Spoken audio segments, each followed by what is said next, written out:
Bien amigos, tal y como habíamos anunciado, nos place recibir en nuestro espacio estelar de hoy al nuevo director del Servicio Nacional de Salud, Chanel Rosa Chupani. Muy buenos días y bienvenidos. Buenos días, jóvenes, ¿cómo están ustedes? Bien, aquí, bueno, aquí te bueno. tenemos un cafecito esperando. Sí, bueno, yo quiero, antes de comenzar, muchas gracias, darle las gracias a ustedes y a todas las personas, los medios que se han manifestado generosamente con mi designación en el Servicio Nacional de Salud, y prometo no defraudarlo. Y reitero, por el cariño, por el agradecimiento eterno, por todas las manifestaciones que he recibido luego de mi designación.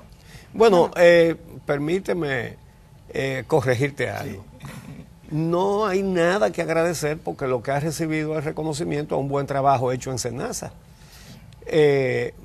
Y la verdad es que a uno siempre como comunicador le da satisfacción cuando puede decir qué bien lo hace tal funcionario. Sí. Ojalá y poder el deseo sería decirlo de todos, sí, pero no todos permiten con su labor que se diga eso. Sí. Bueno, ahora vas al Servicio Nacional de Salud, que es el que se encarga de los hospitales públicos. Con esta situación, emprendieron la remodelación de 56 hospitales al mismo tiempo, que uno nunca entendió eso. Y ahí tenemos a 50 y pico de hospitales, los que no cerrados, mermados sensiblemente en sus servicios. Y un caso que es extremo es el del Hospital Infantil Dr. Arturo Grullón de Santiago, que da servicio, o debería darlo, a los niños de 14 provincias de este país, y que creo que nada más tiene funcionando ahora mismo un quirófano, por lo tanto solamente se hacen operaciones de emergencia, y muchísimas operaciones graves que se deberían hacer de casos graves no se están haciendo. Sí. Vamos a hablar de todos y de ese también. Así es. Mira, Uchi, en primer lugar, Amelia, ¿qué es el Servicio Nacional de Salud? El Servicio Nacional de Salud es una institución de reciente creación, 2015, la ley 123-15 que lo crea, y tiene como principal objetivo la gestión de la red de servicios públicos de salud, que incluye hospitales, estamos hablando de 184 hospitales a nivel nacional, e incluye también los centros de primer nivel de atención. Estamos hablando de 1.213 centros de primer nivel de atención. Esa es la misión del Servicio Nacional de Salud, es la gestión de ese conglomerado de centros de salud, que no solamente son hospitales, reitero, sino centros de primer nivel de atención. Y quiero comenzar un poco cómo nosotros hemos pensado abordar el tema, que no es simple. Yo quiero recordar que un hospital es una empresa, y con esto quiero decir, no quiero que malinterprete que vamos a privatizar los hospitales. No, un hospital es una empresa que produce servicios de salud. Por lo tanto, y dicen los teóricos de la administración, que el hospital es la empresa más difícil de gestionar, porque un hospital no cierra, trabaja 24/7, un hospital tiene hotel dentro del hospital, un hospital produce servicios intermedios, es decir, análisis, laboratorio, rayo X, medio diagnóstico, etcétera. O sea, es complejo la gestión de un hospital. Por lo tanto, eso tú tienes que, sobre todo, normatizarlo. Y nosotros vamos a trabajar en los siguientes ámbitos, Euchi y Amelia. Primero, yo creo que hay que crear hay que trabajar en aspectos que posiblemente la ciudadanía no se da cuenta que le afectan favorablemente, y tiene que ver con la gestión propia del hospital. O sea, nosotros no podemos gestionar un hospital como si fuese un colmado de una esquina. Un hospital tiene que tener un presupuesto de diferentes ingresos que recibe, y eso hacerlo transparente. Un hospital tiene que tener los empleados que necesite para su servicio, para darle servicio a la población. Un hospital tiene que tener otra visión desde el punto de vista gerencial, un sistema de gestión financiero, contable, o sea, lo que tiene una empresa, para poder ser transparente y para poder gestionar. O sea, no podemos seguir gestionando el día a día del sistema hospitalario nuestro. Eso es lo que hemos hecho siempre. Entonces yo no voy a los lugares a repetir y hacer lo que se ha hecho tradicionalmente. Si no hay acciones disruptivas que puedan impulsar nuevos cambios, lamentablemente yo no me voy a ir. Se tiene que ir el que no esté de acuerdo con eso. Eso por un lugar. Entonces entra a la otra parte, que es la parte asistencial, Luis, que es lo que de hecho va a la afecta a la población. Y en ese sentido hay varios aspectos importantes. Primero, el tema de la calidad del hospital como tal, que tiene dos situaciones. La calidad percibida, es decir, yo siento como calidad, como ciudadano, cuando voy a un hospital, si el hospital está limpio, si estoy en una área de 2 camas, si el aire está bueno, ese tipo de cosas. Eso es la calidad percibida. Y luego está la calidad técnica, es decir, el hospital me resuelve el problema de salud. Porque tú puedes tener un hospital muy cómodo y el hospital no te resuelve tu problema de salud. Sí. Es al contrario, o sea, puede ser lindo. Claro, muy bonito, pero el lindo, hospital no te resuelve. Entonces hay que trabajar en esos dos ámbitos. Y hay un tema crítico en el sistema hospitalario nuestro, que es el tema de lista de espera. No se justifica. Las listas de espera existen en todas partes del mundo. Sí. Sin embargo, no se justifica que teniendo la cantidad de profesionales que muchas veces hay en los centros de salud, que tú tengas una cirugía para dentro de 8 o 9 meses. Y que a veces en muchos casos la gente está en su cama, en su casa, esperando esa cirugía. Entonces, tú vas a un hospital y nadie te enseña la lista de espera. Entonces tú tienes que transparentarlo. El ciudadano tiene que saber por qué yo tengo que esperar 6 meses para hacer una cirugía.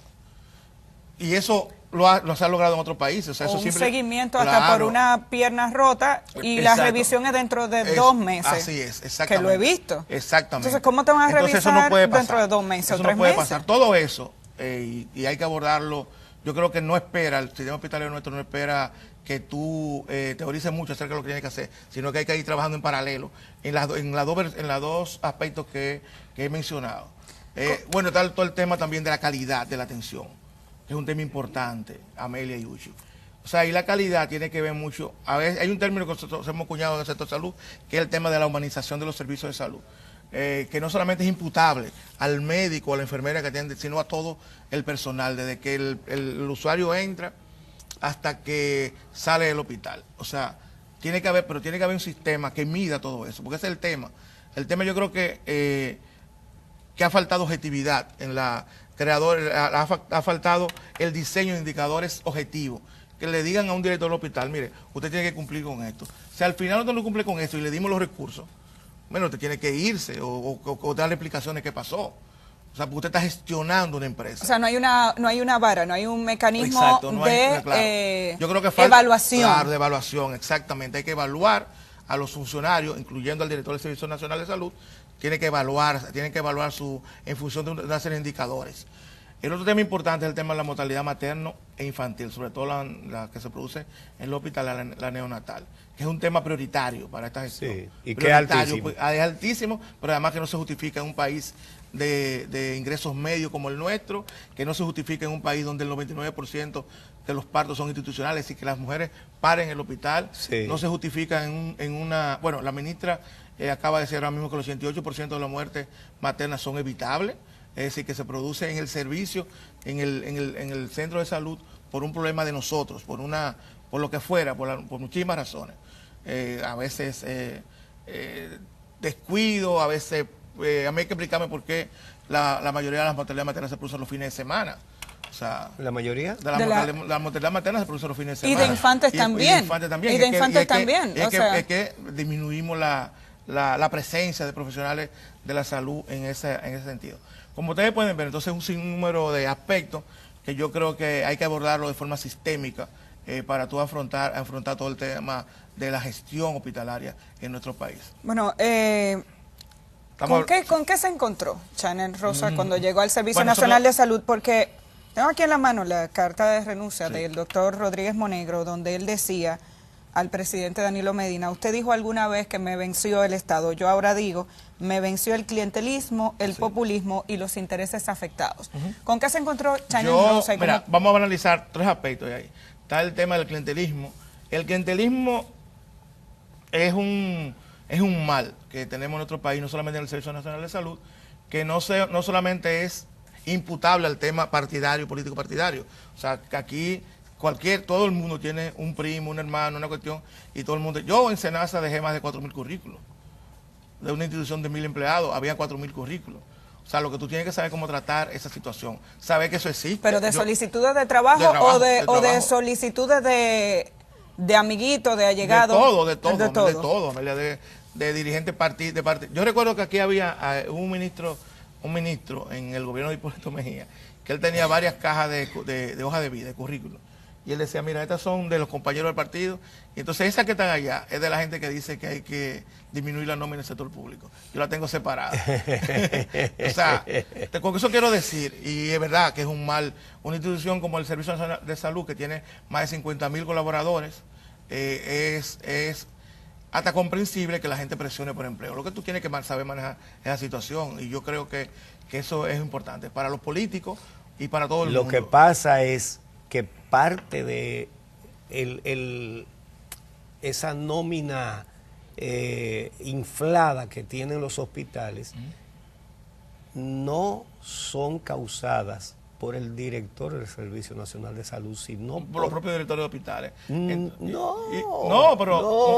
pero ¿para qué? Falta decir, y los políticos importantes del partido, que son los que mandan a poner gente ahí, y eso está sucediendo en los hospitales de todo el país. Entonces, Uchi, pero alguien lo deje pasar. Tú tienes que establecer indicadores, reitero, eso es importante, y tú tienes que decir, bueno, de los ingresos que recibe el hospital, tú no me puedes gastar un tanto por ciento más de nómina, por ejemplo. Tú no puedes, esa es una norma que tú le estableces al hospital. ¿Y qué tú vas a hacer? Porque ya están infladas. Bueno, eso es que hay que verlo centro por centro, porque además están inflados, pero en algunos sitios se necesita personal, o sea, porque quizás están inflados de gente que no se necesite, y hace falta otro tipo de profesional. Se necesita personal médico fundamentalmente, porque son hospitales, enfermeras. Y hay, de acuerdo con informaciones que tenemos, una cantidad de funcionarios, lo cual es muy difícil de entender, de funcionarios con sueldos altos que no son médicos, porque son del partido. Pero no hay grandes sueldos en los hospitales hoy, no hay grandes sueldos. Los sueldos de los hospitales no podemos decir que son altos. El sueldo más alto de un director de hospital es el director, y no es un sueldo alto. Y, o sea, no hay. ¿Y negocios? Pero bueno, señores, yo tengo 3 días en el servicio de salud. Entonces, yo me imagino que sí, cuando tú tienes 184 empresas, tiene que haber de todo. Gente buena, gente honesta, gente eficiente, gente que hace negocios, tiene que haber de todo. Estamos hablando de 184 empresas a nivel nacional. 184 sí. hospitales. 184 yo hospitales. Pensaba que eran 84, son 184. Y 1230, 13 centros de atención. De primer nivel de atención. Ok. O sea, ¿con qué se encontró? Que íbamos ahí. O sea, íbamos con el tema de la nómina. El exdirector dijo: clientelismo, populismo e intereses afectados me hicieron saltar del cargo. Yo también... ¿Cuáles son los 3 aspectos que iba a evaluar de la carta? Sí, no, el tema del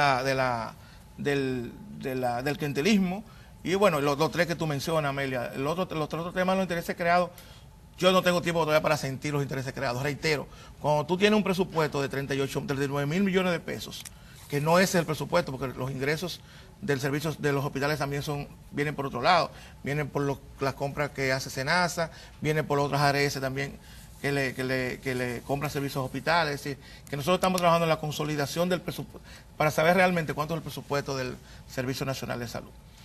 Entonces, reitero, cuando tú manejas ese tipo ese volumen tú tienes que tener intereses creados, intereses legítimos muchas veces. ¿Cómo manejarlo? Yo, por ejemplo, hay algunos temas importantes.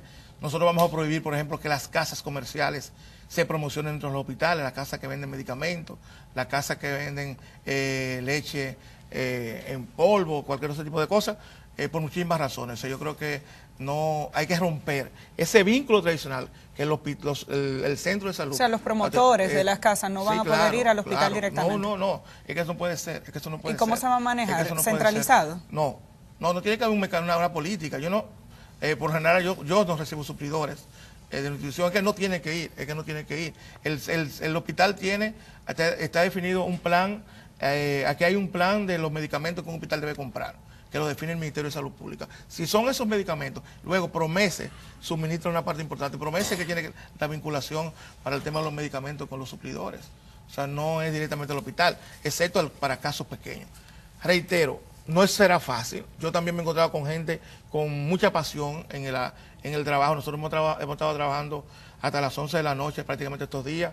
Trabajamos ayer, el sábado, el domingo. y hay gente con mucha pasión, con mucho deseo de trabajar. Y reitero, donde tú tienes 58.000 personas, tú tienes de todo. Tú tienes gente buena, gente no tan buena, pero lo importante es que tú puedas crear los mecanismos institucionales para tú identificar los diferentes males, establecer políticas. Yo creo mucho en eso, yo creo mucho en la institucionalización de las organizaciones, porque eso te permite hacerlo mucho más transparente. Yo decía, por ejemplo, el caso de los pasantes, o sea, hay una lista de médicos pasantes que tú tienes que va a ingresar todos los años. Y ahí vamos por médicos... Por especialidad. Sí, pasantes incluso que van al primer nivel de atención. Tú tienes que publicar esa lista y que la gente sepa que no lo están saltando. O sea, que no dimos un salto y que yo metí a otra persona porque me llamó un amigo. O sea, que el que está en su turno... La gente, claro, que la gente sepa que tiene su turno ahí. Y que ese que no tiene a nadie que llame por él, él sepa que tiene garantizado que un político, un amigo del director del Servicio Nacional de Salud, o quien sea, o un gremialista, no le va a llevar un nombre por encima de él. O sea, pero es eso, o sea, yo creo que hay que hacerlo. Yo creo que nosotros hemos vivido en un sistema hospitalario bastante opaco, donde tú casi no tienes información, más allá de las informaciones sensacionalistas. Si yo le digo a ustedes ahora mismo cuánto es realmente el presupuesto que recibe el Servicio Nacional de Salud, yo no se lo puedo decir. Yo digo lo que da el gobierno a través del presupuesto, pero te digo, a eso hay que sumarle otros ingresos que reciben los hospitales. Entonces eso hay que cuantificarlo, eso hay que... Vuelvo al tema porque esto es lo que más directamente afecta a la población y es todos esos hospitales que están intervenidos. Bueno, sí, ahí eso no depende solamente del director del Servicio Nacional de Salud, sí, porque depende de la OISOE, sí. Pero la OISOE depende de que le pongan en la mano los recursos, sí, también. Claro. Entonces, algún plan de emergencia, sí. No, mira, Uchi, para que esos hospitales aumenten sus servicios. Realmente, como tú dices, había 56 hospitales que fueron intervenidos simultáneamente, en una acción que yo creo que todos los que estamos, Amelia decía el otro día, bueno, las autoridades que están ahora en el sistema de salud, no fuimos que tomamos esa decisión, pero tenemos que enfrentarla, porque el Estado frente al ciudadano es el Estado. Y así como hay continuidad de Estado para las cosas buenas, también hay continuidad de Estado, hay que darle explicación a la gente. Entonces, de esos hospitales hay 16 que se han concluido y que están en funcionamiento. Esta semana creo que vamos a entregar 2 más. Yo, cuando salga de aquí, voy a una reunión con el director de OISOE, donde vamos a ver ya el calendario de inauguraciones, porque hay 20 y tantos ya de hospitales que están prácticamente listos para ser inaugurados en este mes, en el próximo mes de marzo. Los 20 y pico que se están prometiendo de hace 2 años, me imagino. Listos, que en abril, que en diciembre, sí, que en abril del año que viene. Y en este año nosotros esperamos concluir ya casi la mayor parte de los hospitales. Yo no quiero dar una justificación, ustedes saben que yo no justifico, pero en esa construcción no solamente ha habido el tema de recursos, yo no creo que ha sido lo fundamental, sino que en el proceso de construcción hubo un cambio de parte del Ministerio de Salud de las normas para la construcción de hospitales, y eso también atrasó porque fueron unas normas que permiten una construcción mucho más segura al hospital y basada también en normas de OPS. Entonces eso también ha provocado el injustificable atraso. Yo no quiero justificarlo, ustedes saben que yo no justifico, sobre todo que la gente que va a ese hospital o a esos hospitales requiere el servicio. Entonces yo creo que también es un tema prioritario. Pero Uchi, Amelia, podemos tener un hospital muy bonito, muy bien equipado, pero si no hay gestión dentro del hospital, eso no resuelve. Eso no resuelve. Y entonces el tema de gestión es un tema que, reitero, nosotros tenemos que venirlo trabajando en paralelo con todo el tema de construcción, equipamiento de hospital y lo que están funcionando. ¿Y eso se hace con qué? Eso se hace fundamentalmente creando con una mayor transparencia de los hospitales públicos. Los hospitales públicos tienen que tener una página web donde la gente vaya y vea los servicios que ofrezca, la nómina que tiene, el presupuesto que recibe, los ingresos que tiene, cómo lo gasta, pero también tiene que tener políticas. Y esa política debemos diseñar del servicio. O sea, hay que homogenizar. Yo le decía a María Gómez, que me acompaña, que es la directora de comunicaciones, María, ¿cuántos directores de comunicación hay? Hay una política de comunicación en el Servicio Nacional de Salud que homogenice la intervención que deben tener esos directores de comunicaciones. Es eso lo que se trata. Yo creo que es un tema importante. Vamos a hacer una pausa. Sí, cuando regresemos me gustaría que hablemos también de la atención al ciudadano. Tenemos muchos casos y ejemplos de los rebotes, de servicios que se supone que están disponibles, pero que en los directores o la gente que trabaja en el hospital no lo ponen al servicio de la gente. Vamos a hablar de eso cuando regresemos. Perfecto, cómo no.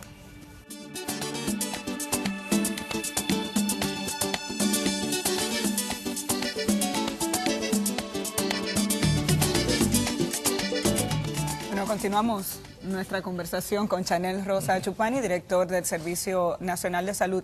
Dejábamos una pregunta en el aire y tiene que ver con la atención al ciudadano. Aquí hemos mostrado múltiples ejemplos de gente que va a un hospital y dura horas en una emergencia sin que nadie le ponga la mano porque los que llegan del 911 van primero. Se puede entender que hay una emergencia, pero si usted fue a la sala de emergencia, tiene un apuro.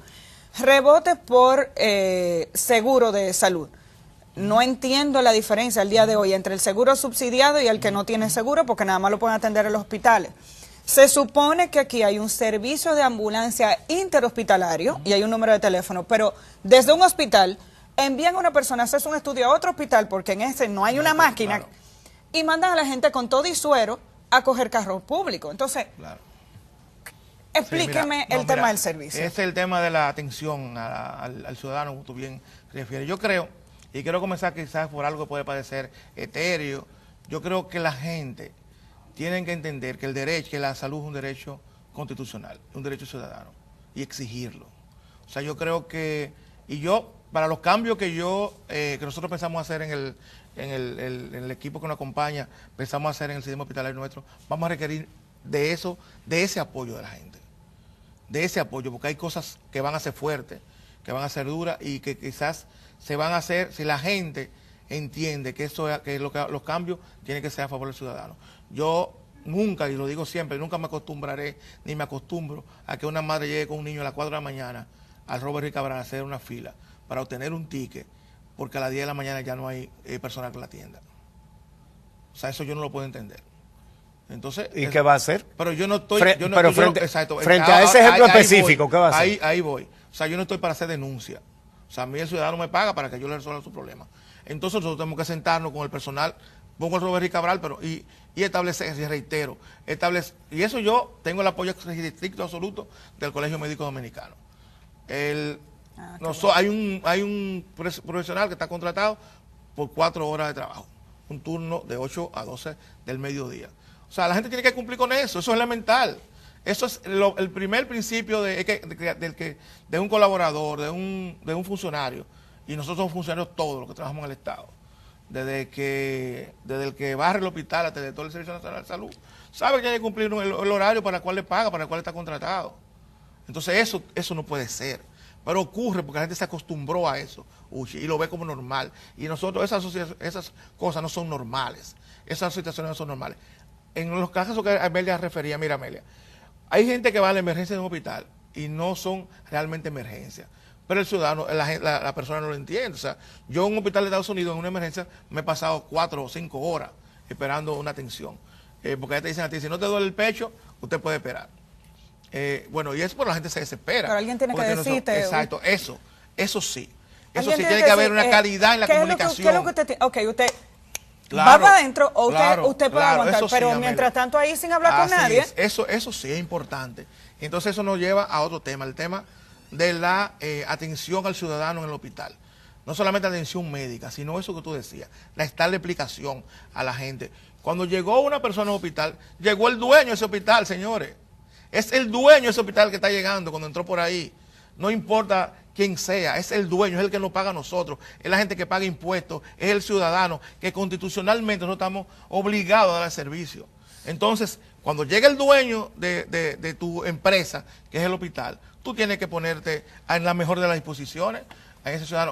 Yo decía el otro día, mira, lo duro de esto es que los grandes cambios que hay que hacer en el sector hospitalario nuestro son temas de cultura, Uchi, y la cultura no es fácil de cambiar. Ahora tiene que haber un sistema de consecuencia, de premiación y de consecuencia, y eso hay que construirlo, eso hay que diseñarlo, y que la gente se sienta integrado también, porque a veces tú tienes un profesional de la salud Así como digo un caso, digo otro, que te pasa 2 o 3 días en un hospital y que ellos obviamente no tienen las condiciones física, claro, para hacerle frente a esa situación. Chanel, sí. De los ingresos de los hospitales, ¿qué porcentaje viene de los servicios que les compran las ARS? No, eso ahora estamos tratando ese tema, Uchi, porque es un tema importante, que muchas de los hospitales no le facturan, no tienen un sistema de facturación para cobrar a las ARS. No se entiende por qué tampoco. Claro, eso no. Entonces, ¿qué pasa?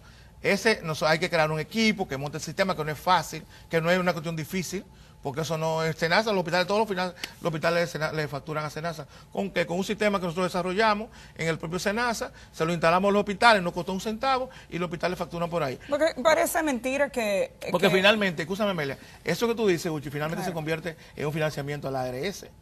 O sea, porque ese ciudadano está pagando su ARS, va a un hospital que lo pagamos todo, le damos el servicio gratis, sí, y, por eso lo pregunto, se lo ahorra la exacto, ARS. Entonces es un mecanismo de tú aumentar los ingresos del hospital. Y yo creo, miren señores, el SENASA el año pasado dejó de pagar a los hospitales una suma importantísima de dinero. Solamente un hospital dejó de recibir más de 50 millones de pesos. ¿Por qué? Porque los expedientes médicos no estaban firmados por ningún médico, por ejemplo. O sea, tú estás tratando son simples formalidades. Son formalidades, increíble. Pero más de ahí, nosotros tenemos una fecha, teníamos ahí en SENASA. Todavía no he hecho la transición, sí, pero muy bien. No, en SENASA hay una norma que dice, mire, a la fecha tope para usted cargar los servicios que usted dio al sistema, y pierden dinero porque la cargan 3 días después. Mira, o dejan de recibir ingresos. Cuando se estaba tratando de promover ese sistema aquí, invitaron a varios directores de medios a ver cómo estaba funcionando el de Colombia. Sí, el sistema de Colombia, sí. Y bueno, como parte de esa actividad, nos llevaron a un hospital de un barrio muy pobre de Bogotá. Nos pusieron fotos y videos de cómo era antes, sí, y era peor que los peores hospitales de aquí hace un tiempecito. Y aquel hospital parecía una superclínica privada. Sí. ¿Qué fue lo que hizo el gobierno? Que primero hizo una gran inversión en todos los equipos modernos de diagnóstico de todas las cosas. Pero hubo una acción dentro de cada hospital. Se hicieron consejos formados por los mismos médicos. Y entonces, ya en lugar de ponerle un dinero mensual a ese hospital, se le dijo, cobren los servicios. Y eso es lo que van a recibir. Entonces, ¿qué pasa? Que los mismos médicos en consejo a sus colegas que estaban trabajando poco, lo llamaban. Dicen, ven acá, tú eres pediatra. Pero estás dejando de recibir dinero porque tú no estás... Mira, tú el mes pasado nada más diste tantas consultas. Entonces, eso baja los ingresos del hospital. Y nos perjudicamos si todos. Tú no das tantas consultas al mes, buscamos otro que las dé. ¿Tú crees que aquí será posible? Mira, Uchi, ese no es un modelo, porque ese modelo también tiene sus complicaciones. Y es que en muchos casos los médicos entonces... El profesional de salud tiene un estímulo para sobredemandar servicios. Pues si tú me pagas por lo que yo hago, yo entonces hago más que probablemente que lo que necesita el usuario. De repente encontramos un Melgen. Exacto, no, pero, o encontramos un Melgen de repente. Pero yo creo que hay un híbrido entre... Y además tiene otro problema, ese sistema, que hay lugares donde el hospital no resiste, no puede sobrevivir con la facturación que recibe, porque son lugares de zonas apartadas. Pero no que le pagaban por la cantidad de consultas, sino que tenían un sueldo y tú tienes que dar tantas consultas. Claro. Ahora que eso tú tienes que vincular la productividad del hospital con lo que el hospital recibe como tal. Eso, miren, hay un ¿de qué depende la instalación de esos equipos que permitirían cobrarle los servicios a las ARS privadas? Porque parecería que el que tiene un seguro privado no es tan dueño del hospital como nosotros. Y aquí hay hospitales que funcionan bien. Mira, claro, exacto. Hay que decirlo, aquí hay hospitales o centros de salud públicos que funcionan bien. Bueno, que déjame decirte, hay sectores que se oponen a que el hospital le facture a a afiliados de régimen contributivo. Y yo creo que no, o sea, yo creo que pero aquí todos no, pagamos aquí impuestos. no, exactamente, aquí nos hemos quejado Claro. siempre de que pagamos impuestos y tenemos que pagar cuando vamos al hospital. Bueno, si el hospital puede dar ese servicio al afiliado de régimen contributivo, me parece excelente, porque no se trata aquí, reitero, aquí el objetivo no es el hospital ni la clínica privada, aquí el objetivo es la gente que busca el servicio. Es el paciente. Es el usuario que busca el servicio, el paciente, exacto. Es simplemente, simplemente no. Hay que capacitar un equipo en el hospital, eso es, ya recibí una comunicación del superintendente de salud en el viernes, donde ellos muestran toda su colaboración para que nosotros trabajemos ese tema, que es un tema que se comenzó a trabajar en el servicio hace un tiempo. Yo creo que hay que hacerlo extensivo a gran parte de los hospitales, que sí le pueden facturar a usuarios de régimen contributivo. Eso es un mecanismo también de financiamiento del hospital, porque esos hospitales están teniendo, como tú dices, Amelia, muchísimas mejorías. Esos hospitales tienen equipos. Esos hospitales, nosotros, por ejemplo, ahora tenemos que trabajar en un plan de mantenimiento de esos equipos.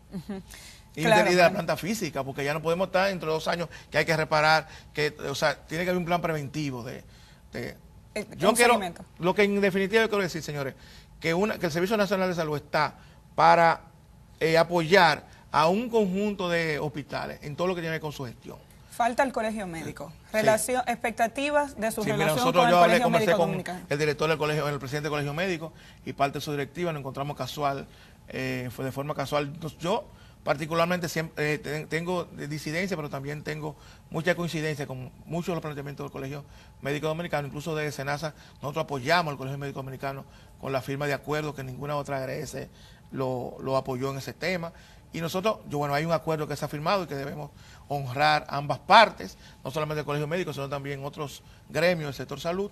Y yo creo que sí, yo creo que la paz es importante, la paz laboral y lo que va a permitir que nosotros trabajemos. Y lo importante es que nosotros demos muestra de confianza al Colegio Médico Dominicano, igual de parte de ellos. Eso se expresa en un diálogo sincero y permanente con ese gremio. Bueno, muy agradecido A ustedes, de que aceptaran nuestra invitación. Mi primera entrevista que yo participo.